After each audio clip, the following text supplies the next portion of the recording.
మీకు అర్థం కాలే? ఇంకా అర్థం కాదా? చెరసాలలో ఉన్న ఖైదీల యొక్క జీవితం మార్చబడ్డది. ఆ ఖైదీలను చూస్తూ కనిపెడుతున్న ఎవరు జైలు అధికారి కూడా దిగ్భ్రాంతికి చెంది ఒకే ఒక కొన్ని గంటలలో, రాత్రి కూడా అవ్వలే కానీ ఈయన జీవితాలు, ఈయన ప్రవర్తనలు ఏ విధంగా మార్చబడింది. ఇది మార్చబడడం అసాధ్యము. ఈయన నేను తెచ్చిన దగ్గర నుంచి చూస్తున్నాను. ఈయనంత బేగా ఈయన కఠినలు, వీళ్ళు మార్చబడ్డానికి త్రావే లేదు. ఇటువంటి వారు అర్ధరాత్రి పూట ఎంత గొప్ప అవకాశము దొరికిన నువ్వు వెళ్ళకుండా ఎలా ఉన్నారు? ఈ ప్రవర్తన మారడానికి కారణం ఏంటి అని ఏమైపోయాడు? సర్ప్రైజ్ అయిపోయి లేదు, వీళ్ళు మార్చబడ్డారు, వీళ్ళు రక్షింపబడ్డారు, వీళ్ళు స్వేచ్ఛ ఆల్రెడీ పొందుకున్నారు గనక, వీళ్ళు ఇప్పుడు ఆ స్వేచ్ఛ వాళ్ళలో ఉంది గనక వాళ్ళు పారిపోవటానికి ఇష్టపడలేదు. నాకు కూడా అదే స్వేచ్ఛ కావాలి. ఈ శరీరంలో బంధించిన సంఖ్యలతో బంధింపబడి ఉన్న ఆ స్వేచ్ఛను విడిపించబడుతున్నప్పుడు స్వేచ్ఛను కోరుకోవట్లే కానీ ఆధ్యాత్మికంగా అరే మీకు ఇంకా అర్థం కాదు. ఓకే, వీళ్ళు చెరసాలలో ఖైదీలు ఎందుకు పారిపోవాలనుకుంటారు చెప్పండి? ఫ్రీడమ్. దేని కొరకు? స్వేచ్ఛ కొరకు. ఏం స్వేచ్ఛ? ఒకళ్ళు మరణ జీవిత శిక్ష అంటే లైఫ్ లాంగ్ ఇంప్రిజన్మెంట్ చేశారు అనుకోండి, జీవితాంతమే ఉండాలి, చెరసాలలో ఉండాలి. మరణం కూడా ఏమైపోవాలి. ఇప్పుడు బయటికి వెళ్ళాలంటే ఏం కోరుకుంటాడు? జీవితాన్ని జీవించాలని కోరుకుంటాడు. అవునా కదా? అందుకైనా ఎవడైనా సరే స్వేచ్ఛ కొరకు పారిపోవాలనుకుంటాడు. వాళ్ళకి ఆల్రెడీ ఒక స్వేచ్ఛ ఇవ్వబడి పారిపోటకు అయినప్పటికీ వాళ్ళు పారిపోలేదంటే ఆల్రెడీ వాళ్ళ స్వేచ్ఛను పొంది ఉన్నారు కనుక పారిపోలే. ఇప్పుడు జైలు ఏమంటున్నాడు? వాళ్ళు ఏ స్వేచ్ఛను పొంది దాన్ని అనుభవిస్తూ మేము ఏంటి స్వేచ్ఛను పొంది ఉన్నాము కనుక ఈ నిమిత్తమాత్రమైన సంఖ్యలు కానీ ఈ జైలు కానీ మమ్మల్ని ఏం చేయలేదని ఏంటి నిరీక్షణలు అయితే ఉన్నారో అదే స్వేచ్ఛ. అందుకన్నాడు నేను కూడా రక్షణ పొందాలంటే ఏం చేయాలి? ఆలోచన పొందుతున్న స్వేచ్ఛ నేను పొందాలి అని అన్నాడు. ఏమైనా మాటలు జరిగినాయా? ఏమైనా చెప్పాడా? ఒక్క మాట చెప్పాడు. ఏంటి చెప్పాడు? అయ్యా కత్తి తీసి పొడుచుకోకు, మేమందరము ఒక్క మాటతో జైలర్ వెంటనే నాకు కూడా రక్షణ కావాలి. ఎలాగ అడిగాడు? అరే ఎంత పెద్ద డోర్లు ఓపెన్ అయిపోయినాయి, సంఖ్యలు తెగిపోయినాయి, పారిపోవాలంటే పారిపోవచ్చు కానీ వీళ్ళు పారిపోలేదు. Something is wrong with them. వీళ్ళకి ఏదో అయిపోయింది ఈరోజు అని అదే స్వేచ్ఛను కోరుకున్నాడు. ఎవరు? రాత్రి ఏమైపోయింది?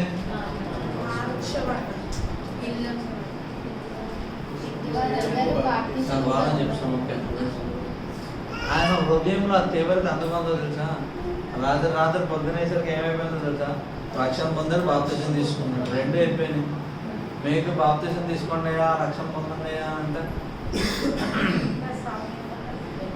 దేవుడు నాతో మాట్లాడలేదండి. ఇంకా మా ఉదయ్ గారు అనుకుంటాడు మనసులో, దేవుడు మాట్లాడినా నువ్వు మాత్రం మనం సాగొట్టావు కదన్యా, బాప్తిజం ఒకటి ఏమదే అదే ఫీలింగ్ తెలిసిపోతుంది, నీ ఫీలింగ్ అదే అని. సో ఆయన హృదయం ఎంత ఆశ ఉందో తెలుసా? ఎంత ఆశ ఉందో.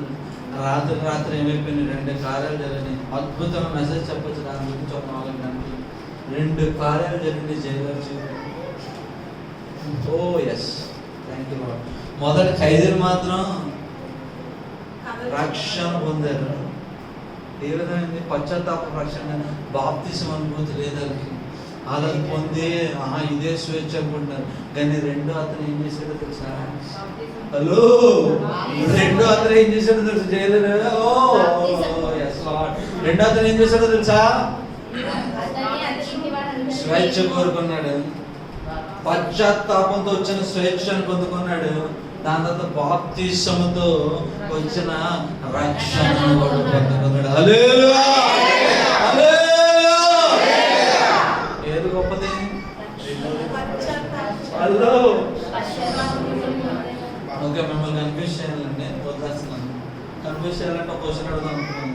వద్దా? కన్ఫ్యూజ్ అవుతాం, నా సంబంధం లేదు. మరి దొంగ మరి పాపం పశ్చాత్తాపంతో పరలోకంకి వెళ్ళిపోయి బాప్తిసం తీసుకోకుండా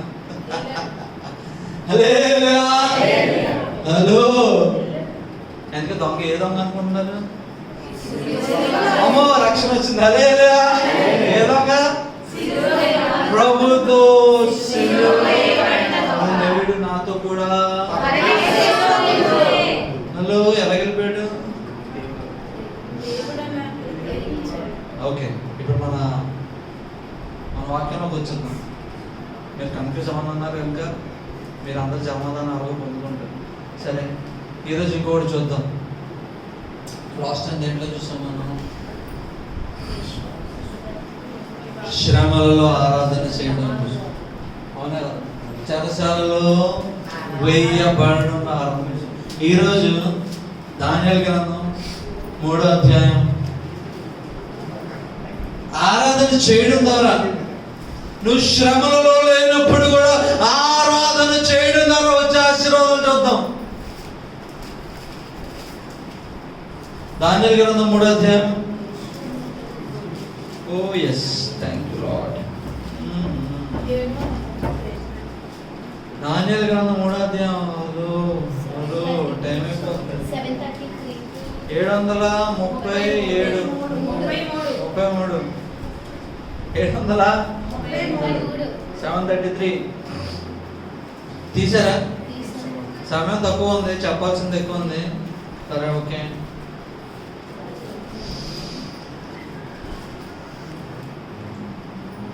ఎక్కడి నుంచి చదువుతాం? సరే, ఎవరైనా త్వరగా మొదటి 6 వచనాలు చదువుతారా? త్వరగా అందరూ తీసారా? హలో, అందరూ తీసారా? తీస్తే మొదటి నుంచి మొదటి 6 వచనాలు మాత్రమే. రాజుకు నెబుకద్నెజరు బంగారు ప్రతిమ ఒకటి చేయించి బబులోను దేశంలోని దురాయన మైదానములో దాన్ని నిలువబెట్టించెను. అది 6 మూరల ఎత్తున 6 మూరల వెడల్పునై ఉండెను. రాజుకు నెబుకద్నెజరు అధిపతులను, సేనాధిపతులను, సంస్థానాధిపతులను, మంత్రులను, ఖజానాదారులను, ధర్మశాస్త్ర విధాయకులను, న్యాయాధిపతులను, సంస్థానములలో ఆధిక్యము వహించిన వారినందరినీ సమకూర్చుటకును రాజుకు నెబుకద్నెజరు నిలువబెట్టించిన ప్రతిమ యొక్క ప్రతిష్టకు రప్పించుటకును దూతలను పంపించగా, ఆ అధిపతులను, సేనాధిపతులను, సంస్థానాధిపతులను, మంత్రులను, ఖజానాదారులను, ధర్మశాస్త్ర విధాయకులను, న్యాయాధిపతులను, సంస్థానములలో ఆధిక్యము వహించిన వారందరూ రాజుకు నెబుకద్నెజరు నిలువబెట్టించిన ప్రతిమ యొక్క ప్రతిష్టకు కూడి వచ్చి రాజుకు నెబుకద్నెజరు నిలువబెట్టించిన ప్రతిమ ఎదుట నిలిచిండిరి. ఇట్లుండగా ఒక దూత చాటించినది ఏమనగా, జనులారా, దేశస్థులారా, ఆయా భాషలు మాట్లాడు వారులారా, మీకు ఆజ్ఞ ఇచ్చుచున్నాను. ఏమనగా, బాకా పిల్లంగ్రోవి పెద్ద వీణే, సుపోనియ వీణే విపించక సకల విధముల గల వాద్య ధ్వనులు మీకు వినబడినప్పుడు రాజుకు నెబుకద్నెజరు నిలువబెట్టించిన బంగారు ప్రతిమ ఎదుట సాగిలపడి నమస్కరింపని వాడెవడో వాడు మండుచున్న అగ్ని గుండములో తక్షణమే వేయబడును. హల్లెలూయా, హల్లెలూయా. 6వ వచనం చదవండి. 6 వర్స్ నంబర్ 6 చదువు. హలో, 6 చదువు. 3:6 గట్టిగా. 3వ అధ్యాయం. అందరూ వినండి. Anyone who does not bow down and worship will immediately be thrown into a blazing furnace.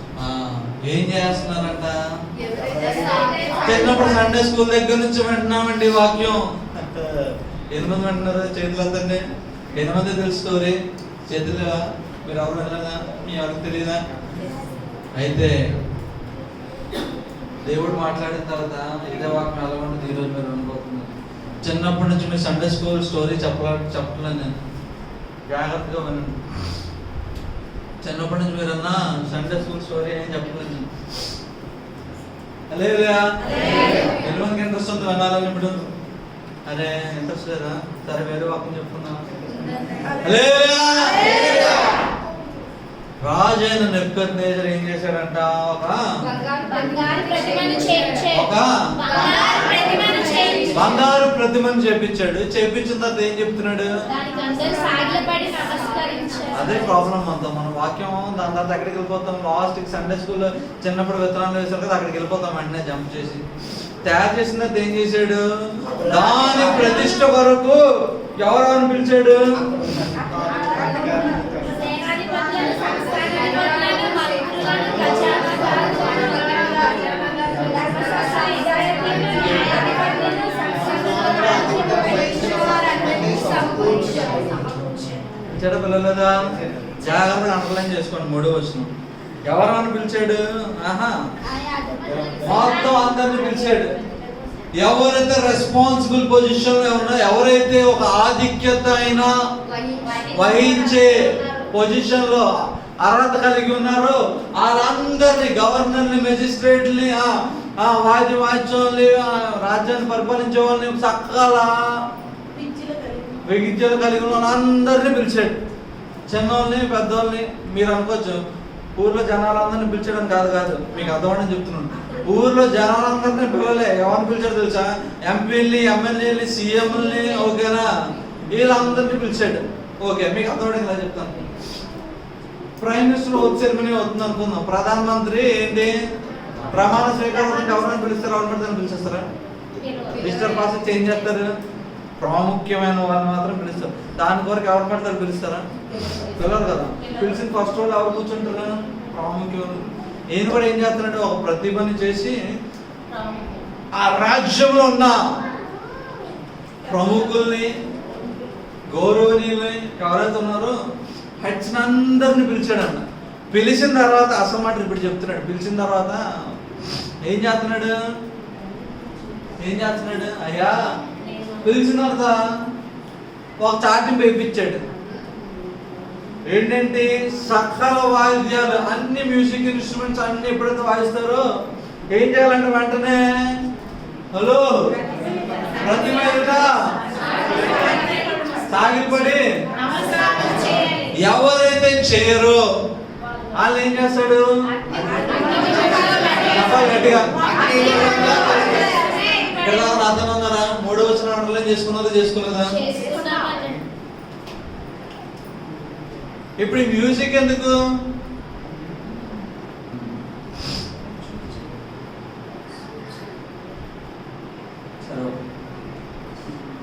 7వ వచనం చదవమ్మా. 7వ వచనం ఒకటి మాత్రమే చదువు.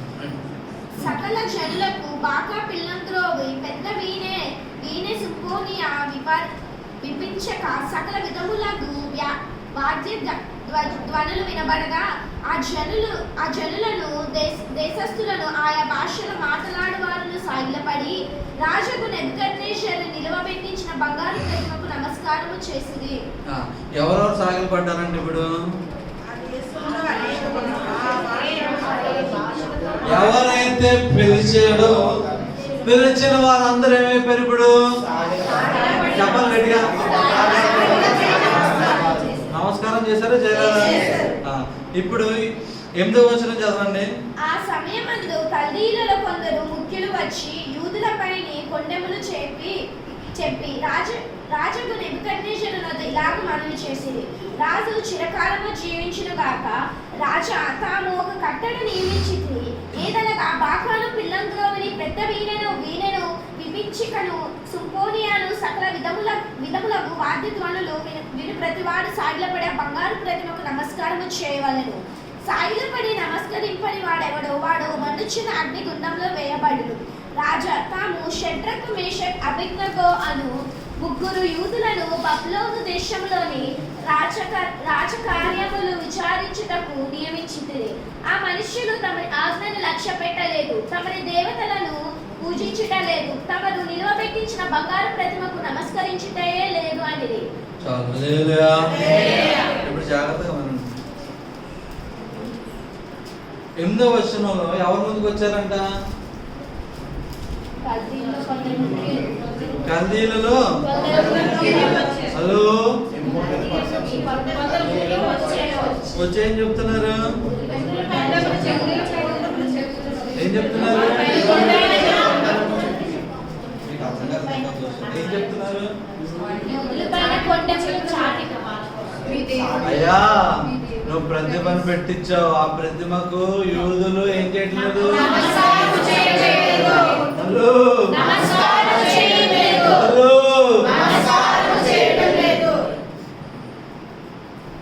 అంతేకాదు కానీ ఇంకేం చెప్తున్నారు? నువ్వు పెట్టిన దేవతలకు ఏం చేయట్లేదు వాళ్ళు. ఇదే మాట మీకు ఇంకో 2వ అధ్యాయం తీయండి ఒకసారి, మీకు ఒకటి చూపించాలని నాకు. 2వ అధ్యాయంలో 10వ వచనం చదవండి. అందుకు కల్దీయులు ఇలాగ ప్రత్యుత్తరం ఇచ్చి, భూమి మీద ఏ మనుష్యుడను రాజు అడిగిన సంగతి చెప్పజాలరు. ఎవరు ఉత్తరం ఇచ్చారంట?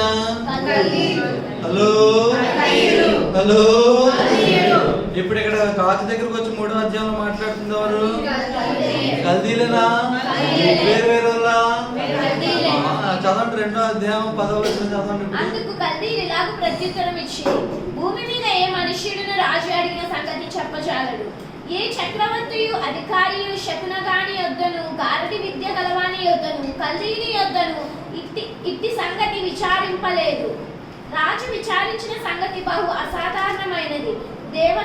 దేవతలు కాక మరెవరునూ ఈ సంగతి తెలియజెప్పజాలరు. దేవతల నివాసములు శరీరుల మధ్య ఉండవు కదా. అందుకు రాజు కోపము తెచ్చుకుని అత్యాగ్రహము గలవాడే బబులోనులోని జ్ఞానులందరినీ సంహరింపవలనని ఆజ్ఞ ఇచ్చెను. చాలు, ఇప్పుడు చూడండి. ఓకే, ఇంక మళ్ళీ 3వ అధ్యాయంలో ఉంది, ఇంకెక్కడికి వెళ్ళము. మీకు ఎందుకు చూపిస్తున్నానంటే ఇదే కల్దీలు, అంతేనా? ఎవరు బట్టి రక్షింపబడ్డారు ప్రాణాలు? హలో ఇక్కడ ఉన్నారు అందరూ. 2వ అధ్యాయంలో రాజు కళ ఎవరు వివరిస్తారు? రాజు కోపం వచ్చి ఏం చెప్తాడు? మొత్తం అందరినీ చెప్పమంటే దానియేలు షద్రక్ మేషక్ అబేద్నెగో అందరూ ఏం చేస్తారు? ఫాస్టింగ్ ఉండి ప్రార్థన చేస్తే దానియేలుకి దేవుడు చెప్తే ఏం చేస్తారు అప్పుడు? అవునా కదా? సో ఎవరిని బట్టి ఇప్పుడు ఆ ప్రాణాలు దక్కించుకున్నారు? యూదులు బట్టి దక్కించుకున్నారు. యూదుల చేత మేలు పొందిన తర్వాత కూడా ఈరోజు బతుకున్నానికి గల కారణం ఎవరు? ఆ నలుగురు. ఆ నలుగురు కనుక దృఢమైన తీర్మానం చేసుకోకపోతే ఆ నలుగురు మరణించేవారు. నలుగురితో పాటు ఏమైపోయేది? మిగిలిన వాళ్ళందరూ కూడా మరణించారు కదా. సరే, జనులు చూడండి ఎలా ఉన్నారు. యూదుల ద్వారా రక్షణ పొంది ప్రాణాలు దక్కించుకొని ఉంటూ ఇప్పుడు మళ్ళీ ఎవరు మీరు చెప్తున్నారు? హలో హలో చెప్పాలి గట్టిగా. చెప్పారా చెప్పలేదా? సరే, చెప్పిన తర్వాత ఓకే ఏం చెప్పారు? షద్రక్ మేషక్ అబేద్నెగో అయితే మాత్రం ఏం చేయట్లేదయ్యా, నీ దానికి అసలు ఏం చేయట్లేదంట. ఏం చేయట్లేదు? నీ ప్రతిమకి ఏం చేయట్లేదు? సాష్టాంగం పెట్టలేదు. అంతేకాదు కానీ పూజించడం కూడా నీ దేవుడిని పూజించడం లేదు అని అన్నాడు. సరే, దీనికి ఆ 13 నుంచి ఎక్కడ దాకా చదువుతుంటామా? 13, 15 దాకా చదువు. అందుకు నెబుకద్నెజరు అత్యాగ్రహమును రౌద్రమును గలవాడే షద్రకును మేషకును అబేద్నెగోను పట్టుకొని రండని ఆజ్ఞేయగా వారు ఆ మనుష్యులను పట్టుకొని రాజు సన్నిధికి తీసుకొని వచ్చిరి. అంతటా నెబుకద్నెజరు వారికి ఇట్లనెను, షద్రకు మేషకు అబేద్నెగో, మీరు నా దేవుని పూజించుట లేదనియు నేను నిలువ పెట్టించిన బంగారు ప్రతిమకు నమస్కరించుట లేదని నాకు వినబడినది. అది నిజమా? బాకాను పిల్లంగ్రోవిని పెద్ద వీణను సింఫోనియా విపించికను సకల విధములకు వాద్యధ్వనులను మీరు విను సమయములలో సాగిలపడి నేను చేయించిన ప్రతిమకు నమస్కరించుటకు సిద్ధముగా ఉండిన ఎడల సరే, మీరు నమస్కరింపని ఎడల తక్షణమే మండుచున్న వేడిమి గల అగ్ని గుడ్డములో మీరు వేయబడుదురు. నా చేతిలో నుండి మిమ్మల్ని విడిపింపగల దేవుడు ఎక్కడనున్నాడు? సరే, వాళ్ళ మాటలు ఉన్నాడు రాజు. విన్న తర్వాత ఏం చేశాడు? పిలిపించిన తర్వాత ఏమన్నాడు? అడిగాడు, అయ్యా ఎందుకయ్యా నమస్కారం చేస్తున్నారా లేదా, ఇది చెప్తున్నా నిజమా కాదా అని అన్నాడు. అవునా కదా? ఎంతవరకు చదివింది అంతేనా కదా? ఇప్పుడు తర్వాత చదవండి 16, 18. షడ్రకులు మేషకులు అబేద్నెగోలు రాజుతో ఇలాగ చెప్పిరి, నెబుకద్నెజరు ఇందును గూర్చి నీకు ప్రత్యుత్తరం ఇయ్యవలనన్న చింత మాకు లేదు. మేము సేవించుచున్న దేవుడు మండుచున్న మెరిమి గల ఈ అగ్ని గుండములో నుండి మమ్మను తప్పించి రక్షించుటకు సమర్థుడు. మరియు నీ వశమున పడకుండా ఆయన మమ్మను రక్షించును. ఒకవేళ ఆయన రక్షింపకపోయినను రాజా, నీ దేవతలను మేము పూజింపమనియు నీవు నిలవబెట్టించిన బంగారు ప్రతిమకు నమస్కారము చేయమని తెలుసుకొనుము. ఇప్పుడు ప్రశ్నకి ఏం సమాధానం చెప్పారు? రాజా, మండుతున్న అగ్నిగుండంలో పడేస్తే పడే, మా దేవుడు కాపాడితే కాపాడుతాడు, కాపాడకపోతే పోతాడు. కాపాడకపోయినా సరే మేము ఏం చేస్తాము? మేము చనిపోవడం సిద్ధంగా ఉన్నాం, కానీ నువ్వు పెట్టిన దానికైతే హలో. దీని తర్వాత మీ సండే స్కూల్ స్టోరీ కాబట్టి మీ అందరూ తెలుసు. రాజు ఏం చేస్తాడు? పాపం తెచ్చుకుంటాడు. ఫర్నెస్ ని ఏం చేయమంటాడు? అదే అగ్నిగుండాన్ని ఏం చేయమంటాడు? పెంచండి అంటాడు. ఎంతసేపు పెంచుతాడు? 7 times 7 ఇంతలుగా పెంచుతాడు. పెంచిన తర్వాత ఏం చేస్తాడు? షడ్రక్ మేషక్ అబేద్నెగో ముగ్గురిని ఏం చేశాడు? అప్పుడే పడ్డాడు. ఏం చేస్తాడు? మంచి బలశాలను పిలిచి తాడుపోయి కట్టమంటాడు. ముగ్గురు పారిపోతారేమో, అగ్నిలో వేగిన బయటికి పారిపోయి వచ్చేస్తారేమో, సగం కాలి సగం కాకుండా బయటికి రాకుండా ముగ్గురిని ఏం చేయాలంట? హలో, ముగ్గురిని కట్టామన్నాడు. కట్టేసిన తర్వాత కింగ్ ఆజ్ఞ ఏమిటి? వెంటనే ఇచ్చాడు కనుక 7 ఇంతల మంట ఏమవుతుంది? అధికమైపోతుంది కనుక పడేసిన వాళ్ళు సైతం ఏమైపోయారు?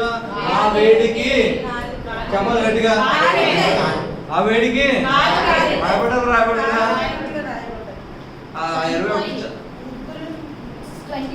22 చదవమ్మా. 23 తీవ్రమైనందున గుండము మిక్కిలి వేడిమి కలగైనందున షడ్రకులు మేషకు అబేద్నెగోలను విసిరివేసిరి. ఆ మనుష్యుల అగ్ని జ్వాలల చేత కాల్చబడి చనిపోయిరి. విసిరివేసిన జ్వాలల చేత కాల్చబడి చనిపోయిరి. విసిరేసిన వాళ్ళు ఏమైపోయారంట? వేడికి. బాగుందండి బాబు, ఏదో చెప్పారు అన్నారు, ఏం చెప్పలేదు అసలు. ఇదంతా చదువుతున్నారు, అసలు ఏంటో మాకేం అర్థం కావట్లేదు అంటున్నారేమో. ఏమైపోయారు ఇప్పుడు? వేసిన వాళ్ళు వాళ్ళ దేవుడు ఇంత మాట్లాడి మీ అందరు డౌట్ అయినప్పుడు మీ ఫేస్ చూస్తున్నాం కదా. విసిరేసిన వాళ్ళు సైతం ఏమైపోయారు? కాలిపోలేదా? రాయబడలేదు. ఓకే, ఇప్పుడు 24వ వచనం చదవమ్మా.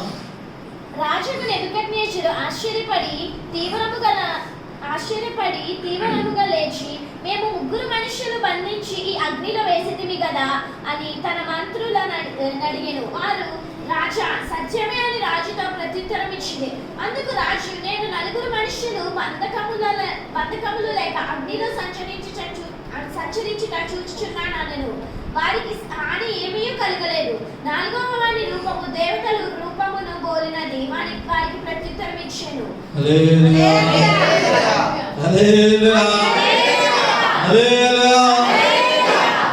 అగ్నిలో వేయించిన వాళ్ళు మరణించారు. అగ్నిలో పడవేసిన వారు మాత్రం ఏం చేస్తున్నారు? కట్ట తెగిపోయి ఏం చేస్తున్నారంట? సజీవం. వాళ్ళ బట్టలు కానీ వెంట్రుకలు కానీ ఏమీ కాలబడకుండా ఉన్నాయంట. హలో, వీళ్ళు ఇప్పుడు ఎక్కడ ఆరాధన చేశారు? పడేసి కట్టెలు పెట్టి కట్టే పడేస్తే అగ్నిగుండంలో ఆరాధన చేశారు. బయట శ్రమలోకి వెళ్ళక ముందే ఆరాధన చేశారు. శ్రమలోకి వెళ్ళక ముందే దేవుని కొరకు ఏం చేశారు? మరణించుటకు సిద్ధపడ్డారు. పౌలు శీల చెరసాలలో ఆరాధన చేస్తే, శ్రమలలో ఆరాధన చేస్తే విడుదల పొందుతున్నారు. వీళ్ళు శ్రమలలో ప్రవేశించక ముందు నుంచి వర్షిప్ చేయండి, సాష్టాంగ పడండి, వాయిద్యాలు వాయిస్తున్నప్పుడు సాష్టాంగ పడి నమస్కరించండి అంటే అది చేయకుండా దేవునికి మాత్రమే జీవించారా? కానీ నోటు మీకేమన్నా? దేవుని కొరకు మాత్రమే ఏం చేశారు? తమ ప్రార్థన ప్రార్థన జీవితాన్ని కాపాడుకొని సాష్టాంగ పడకుండా ఉంటే దేవుడు దానికి ఇచ్చే ప్రతిఫలం ఏంటో తెలుసా? ఆ ఆరాధనలు ముందు చేశారు కనుక శ్రమలలో వాళ్ళ ఆరాధన చేయకుండానే, ప్రభువుకి మొరపెట్టకుండానే దేవుడు ఏం చేశాడు? దేవదూతను పంపించి రక్షించాడు. ఇప్పుడు శ్రమలో చేయడం గ్రేటా, శ్రమలో లేకుండా బయట ఉండి చేయడం గ్రేటా? బయట ఉండి నువ్వు శ్రమలు ఉన్నప్పుడు ఆరాధన చేయి, విడిపించబడదు. కానీ శ్రమలలో వెళ్ళక ముందు నుండి నువ్వు ఆరాధన అనుభూతి కలిగి ఉంటే, నువ్వు శ్రమలలో వెళ్ళినప్పటికీ ఆ శ్రమలలో నువ్వు ఆరాధన చేయకుండా నీ కొరకాయన ముందుగా ఒక దేవదూతను సిద్ధంగా చేసి బయటికి తీసుకురావడానికి ఇష్టపడుతున్నాడు. అరే మీకు అర్థమైంది? పాటికి ఏం చేయాలి? అర్థం కాదు. ఇంకా ఇంకొకటి ఉంది, ఇంకా మిస్త్రీ మీకు ఇంకా సగమే చెప్పాను. ఇంకో మిస్త్రీ చెప్తే అప్పుడే దగ్గరికి ఎంత రోజు వస్తాను నేను. ఇంకా జోక్గా సీరియస్ గానే చెప్తున్నాను. కట్టు వేయబడి సమయం లేదు. ఎందుకు సమయం లేదు అని చెప్తున్నాను తెలుసా? ఆరాధన ఎందుకు చేయాలని చెప్తున్నాను తెలుసా? వేసిన వాళ్ళు సైతము కాలిపోయారు. వేయించిన వారు ఇక్కడ ఉంది, ఇక్కడ ఉన్నారు. ఇక్కడ నుంచి వస్తున్న అగ్ని వేడికి బయట ఉన్న వాళ్ళు సైతము మరణించిన సమయం ఉందా? లోపబడిన చేసేయాలన్న సమయం ఉందా? సమయం లేదు. ఎందుకు సమయం లేదు? ఆ రాజు ఏదైతే ఆజ్ఞ ఇచ్చాడో ఆజ్ఞకి త్వరగా ఇచ్చాడు. అది చెప్పడం వీళ్ళంతా నాకే వ్యతిరేకంగా మాట్లాడతారు, తీసుకెళ్ళబడాడు. రాజు కోపానికి భయపడిపోయి ఉన్నోళ్ళంతా వీళ్ళు లేకపోతే మనల్ని ఎక్కడ వేసేస్తారు, పట్టుకుంటారా, తండ్రా, కట్టండి, వేసేండ్రా. రెండు కట్ట ఫ్రాక్షన్ ఆఫ్ సెకండ్ లో జరిగిపోయింది. ఎలా జరిగిపోయిందంటే మంట పెడుతున్నాడు. ఆ ద్వారం దగ్గర ఎవడో ఉన్నాడో లేదో కూడా చూడలేదు. తర్మకులు పుల్లు పెట్టి మంట పెట్టేస్తుంటే మంట బయటికి వచ్చి ఏమైపోయింది? విసురిన వారిని సైతము ఏది కాపాడింది మనల్ని? వాళ్ళ సమర్పణ జీవితం ఏదైతే కలిగి ఉన్నారో శ్రమలలో అది కాపాడుటకు ప్రభు కొరకది ఏం చేస్తున్నది?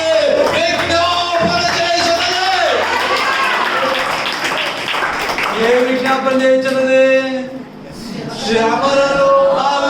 శ్రమలు ప్రవేశించక ముందు ఏ జీవిత విధానం అయితే కలిగి ఉన్నారు దేవుడు చూస్తున్నాడు. అబ్బా వీళ్ళు శ్రమలో పడినా నేనేం చేయాలి? వాళ్ళ జీవిత విధానం బట్టి నేను వాళ్ళని బయటికి తేవాలి. ఏది బయటికి తేవాలి?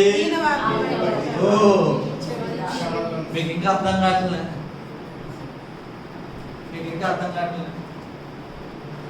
వాళ్ళ జీవిత విధానం బట్టి వాళ్ళకి తెలియకుండా వాళ్ళ కొరకు ఒక దేవదూత తయారు చేయబడి వాళ్ళు ఎప్పుడు శ్రమలు ఉంటే ఆ దేవదూత పని ఏంటో తెలుసా?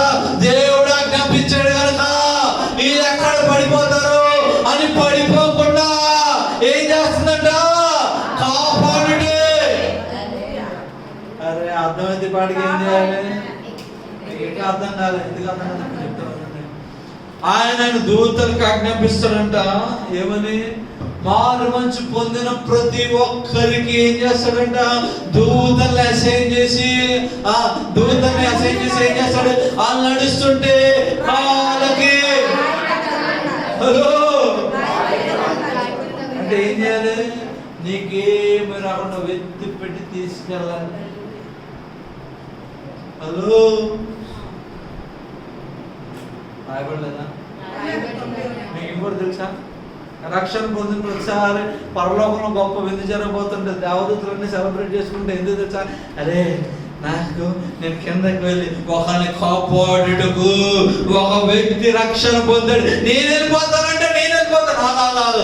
దేవా నాకు అవకాశం, నాకు నేను వెళ్ళిపోతాను కాపాడడానికి. లేదు దేవుడు ఎందుకు అందుకు ఆర్భాటముతో సంతోషంతో నింపబడతాను. అదే మీకు అర్థం కావట్లేదండి. ఆల్రెడీ వాళ్ళ జీవిత విధానం బట్టి దేవదూత ఆల్రెడీ ముందే నిర్ణయించబడ్డది. ఎక్కడికి వెళ్ళినా ఎక్కడికి ఏమి చేసినా దేవదూత పని వేస్తున్నారు ఏనేయండి, నో ప్రాబ్లం.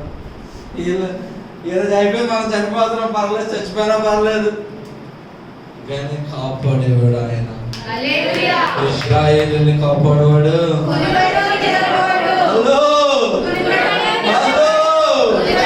నిన్ను కాపాడేవాడు కునుగడు నిద్రపోరు. అయితే ఏది ప్రభావితము చేయుచున్నది నీ జీవితంలో? ఆయన కాపాడటకు ఆయన ఒక తీర్మానంతో ఉన్నారు. ఏంటో తెలుసా తీర్మానం?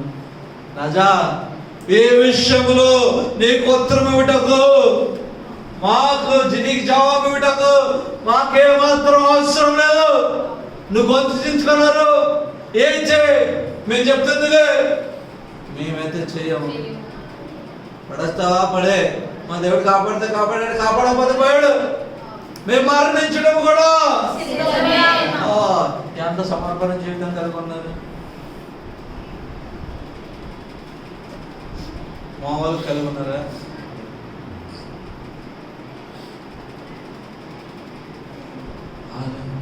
శ్రమలు వెళ్ళకముందు ఒక జీవితాన్ని కలిగి ఉన్నారు, విశ్వాసాన్ని కలిగి ఉన్నారు. శ్రమలు వచ్చి దేవుడా దేవుడా అని ఆడవాలి. శ్రమలు బయట ఉన్నప్పుడు ఒక దృఢమైన విశ్వాసం కలిగి ఉన్నారు. ఏంటిదో తెలుసా?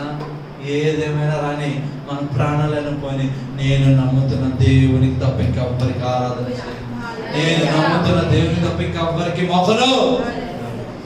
అవసరానికి నా దేవుని పనంగా పెట్టను. అవసరం ఉన్నా లేకపోయినా, ఆయన ఆశీర్వదించకపోయినా, ఆయన కార్యము చేసిన కార్యము చేయకపోయినా ఆయనని నేను ప్రశ్నించను, కానీ గుడ్డిగా ఆయన నేను నమ్ముతున్నాను. ప్రశ్నించలే, ప్రభా ఎందుకో అది విశ్వాసం. ప్రశ్నను అధిగమించిన విశ్వాసం. ఎందుకు ఆలస్యం అవుతుందని అడగలే, ఎందుకు మాకు ఇది వస్తుందని అడగలే.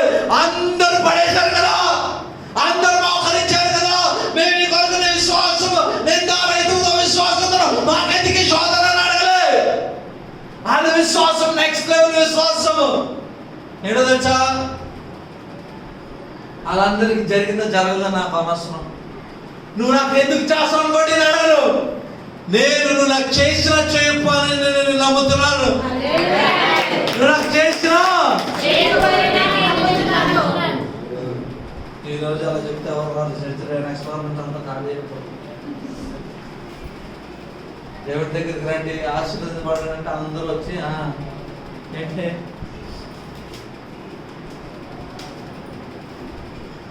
దేవుని రుచి చూసిన తర్వాత, దేవుని రుచి చూసిన తర్వాత దేవుడు అంటే చాలా రూపాయి.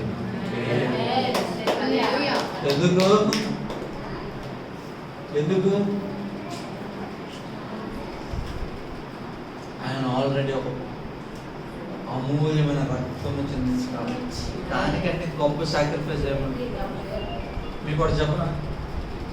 నేను రాత్రి ప్రార్థన చేస్తున్నాను.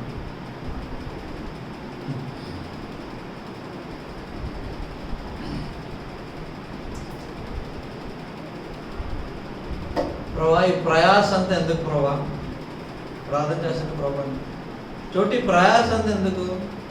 రేపే రాకడ వచ్చిందనుకో, నిమిషంలో వెళ్ళిపోతాం. లోన్ ఉంటే ఏంటి, లోన్ లేకపోతే ఏంటి, బ్యాంక్ కూడా లోన్ ఇస్తే ఏంటి, లోన్ లేకపోతే ఏంటి? దేవుని యొక్క సమయము మనం అనుకోవచ్చు. నా పిల్లలకి డబుల్ డ్యూప్లెక్స్ హౌస్ ఇవ్వాలి, అది ఇవ్వాలి. అరే రేపే వస్తే మన పరిస్థితి ఏంటి? బ్యాంక్ కూడా లోన్ కట్టాలని ఆయన మాట్లా అడుగుతున్నా.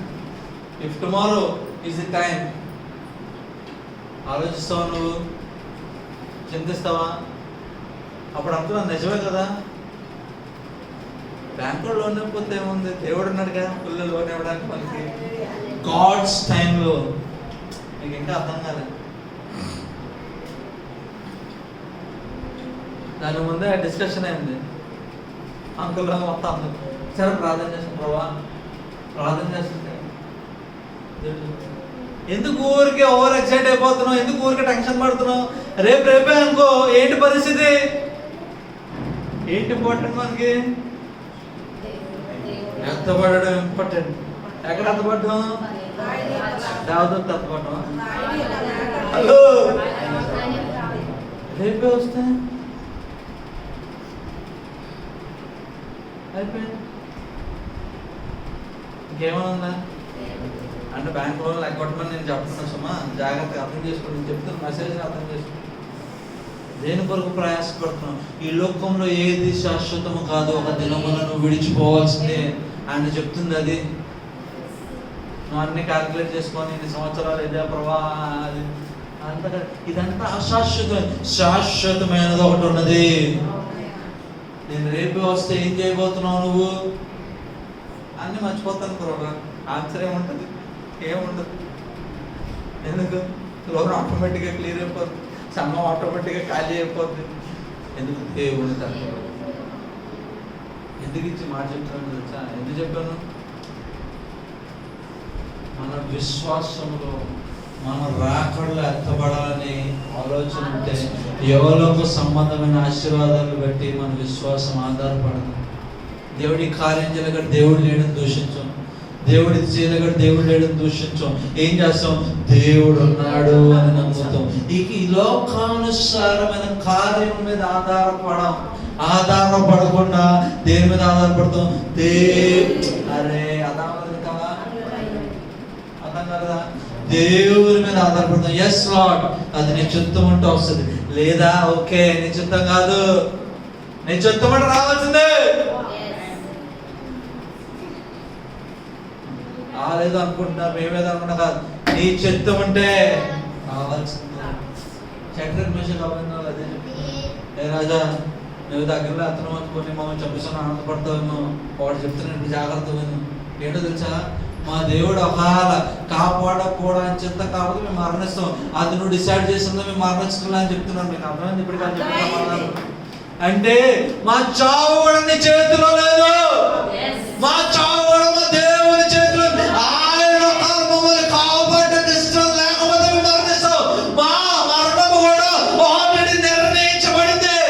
అది నీ చేతిలో అనుకుంటున్నావేమో, అది నీ చేతిలో లేదే లేదు.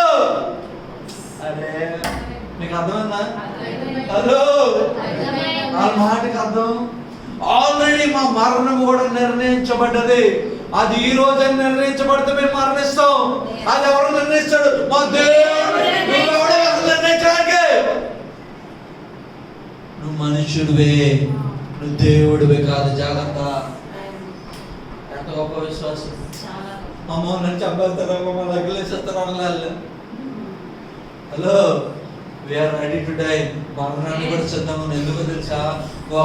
ఇది మా ప్రభు చేత నిర్ణయించిన భాగం అయితే దీంట్లో మేము పడవేయటకు సిద్ధంగా ఉన్నాం అంటే ఓ ఎస్ లార్డ్ థాంక్ యూ. వాళ్ళంతగా విశ్వాసం ఉన్నదో తెలుసా? మరణంలో కూడా ప్రభు చిత్తమును ఎదుర్కొంటున్నారు. మరణంలో కూడా హలో ప్రభా నాకు మంచి సాగు ప్రభా, నేను ఇలా పట్టుకుని ఇలా చచ్చిపోను ప్రభా, నడునప్పుడు ఉండకూడదు, నడినప్పుడు ఉండకూడదు, ఆనప్పుడు ఉండకూడదు, దిగినప్పుడు ఉండకూడదు, మళ్ళీ మంచి మరణం రావాలని ప్రార్థించండి. ఎవరు చెప్పలేదు మీకు ఇంకా? మా మమ్మీకి తెలుసు. అయిపోయింది సిస్టర్, మా వయసు అంతా ఇంకా దేవుడే తీసుకోవాలి. మంచి మరణం రావాలి, ఎవరి మీద భారం ఉండకూడదు. మరణంలో కూడా ఆశ. మళ్ళీ బతికినంతకాలం దేవుడి టెన్త్ కండిషన్ చేయండి. ప్రభా మా పిల్లల్ని దీవించు, నా ఉద్యోగం ఇంక్రిమెంట్ తెచ్చి, అది ఆఖరి మా మరణంలో కూడా ప్రభు అరే బాబా నా చిత్తం చేయడం దాంట్లో కూడా ఏంటంట మళ్ళీ Prabha no no no no no no ఇలా పడుకోగానే అలాగే వెళ్ళిపోరు ప్రభా. ఎవ్వరు హలో ఎక్కడ ఉన్నారా? ఏంట మరణం అని కూడా దేవుడు ఇంకా రాయం